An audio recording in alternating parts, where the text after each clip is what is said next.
Welcome, readers and listeners, our leaders and followers, all of our entities and guests.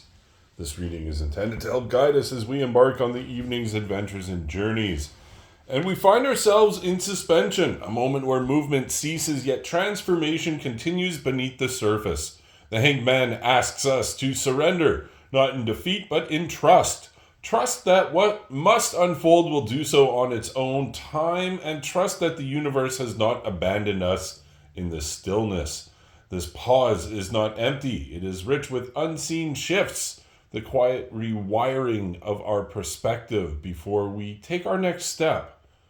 What once seemed like stagnation is in truth a turning point, a point disguised as stillness. There is a lesson in release, in allowing the discomfort of waiting to shape us rather than break us. The Hanged Man is the space between breaths, the silence before revelation. Sacrifice is at the heart of this card, but not in a way that we often fear. It is the shedding of resistance, the relinquishing of control over what we cannot force. This is where we unlearn the idea that struggle is the only path forward. Instead, we are invited to lean into the unknown, to hang between past and future with open hands, knowing that the stillness of now is its own kind of momentum. And so we linger at the threshold, the last breath before the leap. The final flurry of movement will come, but for now we are suspended in the sacred space of transition.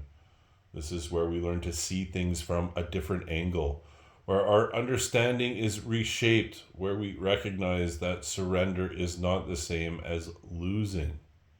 When the time comes, we will not simply fall, we will descend with purpose, with wisdom gained from suspension. For tonight we embrace the stillness, knowing that every ending begins with a moment just like this. We are simply saying that tonight's pause is a good thing, so be safe, be loved, and be well.